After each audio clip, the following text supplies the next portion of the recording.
Hello, good morning. Good morning, everyone. This is a new democratic kind of discussion on Kenya's trends.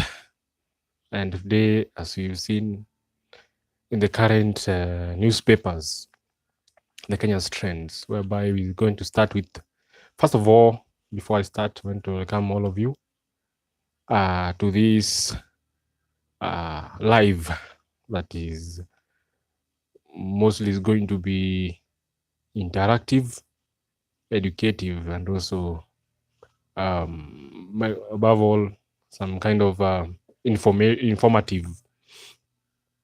Let me first make some settings here. Yes.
Let me start.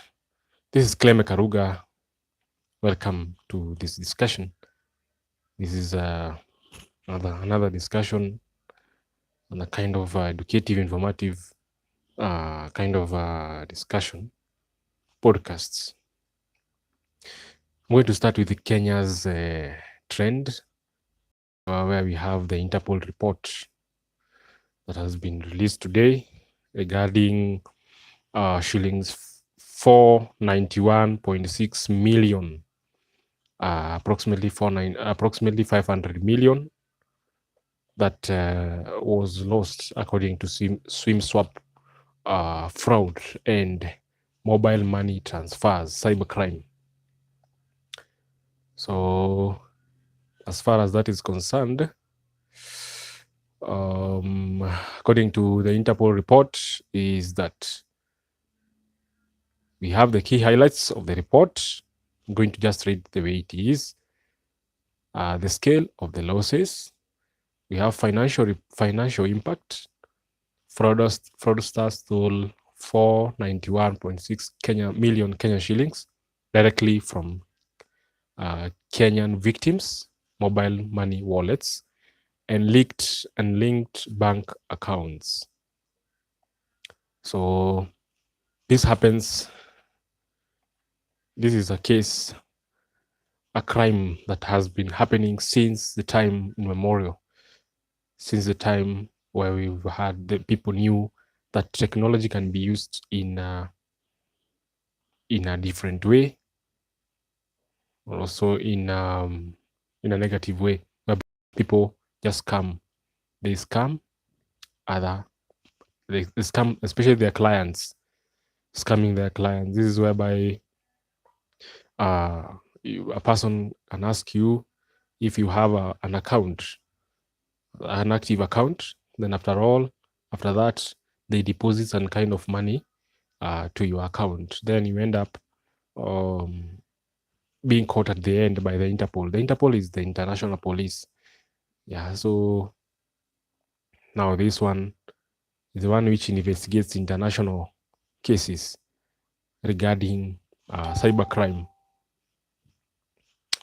We also have surge in attacks. Over 123,000 fraudulent SIM cards were issued in Kenya during the target period, marking a 327% surge in SIM swap attacks. So this happens mostly locally, and also internationally, where people from the international region, they end up scamming other people, and also they end up obliterating the current set systems that has been set by the government of the day. So sorry for that.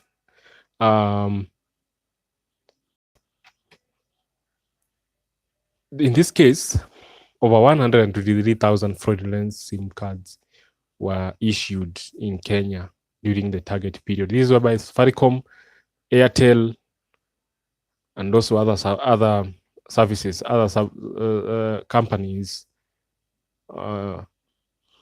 gave out the SIM cards. So they end up after giving the SIM cards to the people. Now these the same SIM cards are the ones which are used in the fraudulent scams.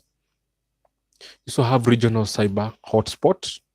The report positions Kenya as East Africa's primary cybercrime hub, partly due to the high volume of daily digital transactions. Remember, in Kenya, this is where you have M-Pesa. M-Pesa is a very, very huge cooperative, and also which is owned by Safaricom and controlled by Safaricom. Remember, this is a service that has been widely used even in East Africa. It is an invention that is widely used. Yeah, so remember, in Kenya we have over 20,000 transactions per second or per minute, let's say, meaning that there is high likelihood of crimes, cyber crimes. Remember, these cyber crimes are also performed by people in prisons, and I don't know how it's alleged that the people who are in prison, there is a way that they have mobile phones, so that these mobile phones are the ones which are used to keep on or to fight or to make these cyber crimes. How do they occur? How do these cybercrime occurs? How do they? Remember, this is a discussion that's supposed to be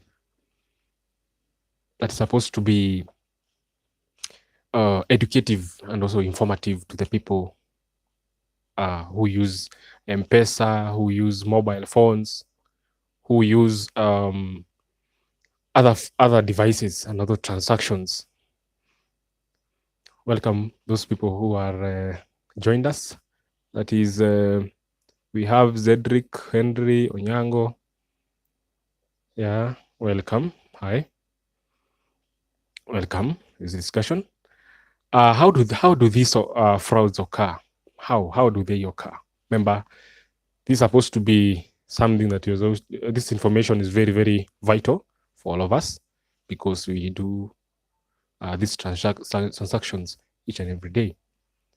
Identity hacking, hijacking, phishing, scammers trick telecom customer services representatives or exploit internal systems to transfer and target mobile number onto a new SIM calendar and the criminals control. You ever seen, or you are ever asked a question, or you are called by someone from the other end, and they ask you details. They ask you the M-Pesa PIN or the account number. That is if you are using Equity or other banks, they ask you your account number, your PIN, so that they try and verify something from their end. But that one ends up to be very, very a threat. It becomes a threat to your end, because they can be able to target your mobile number and also to target your accounts. So your account end up being flushed, meaning you lose your money. So for those who are with us, That is check.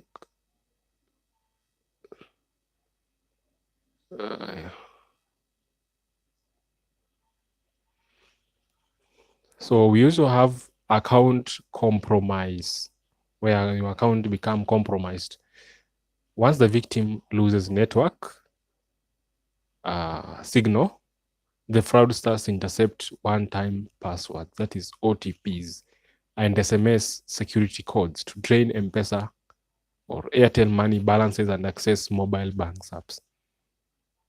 So this is whereby they send you an OTP, a one-time password, then they ask you to read the OTP, or you enter the number in a certain section in your phone, then you end up being scammed. So you have institutional failures and recommendations. This is a lot. So as far as that is concerned, the Interpol does its work, meaning if the Interpol does its work, simply means that those people who are also in Forex, and I say this being neutral on this end on Forex, I see Forex as an entity. It works. There is Forex also. Forex is not just a scam. It is whereby you transact online, you trade. Well, you trade using other certain commodities like gold, silver, etc. So, and of course, in the market, there must be a madman in the market. So these people who try and scam you. So keep updated, keep tabs. This is Cleme Karuga. Subscribe. Let's first watch, subscribe, share, and also leave a comment in the comment section. Bye-bye.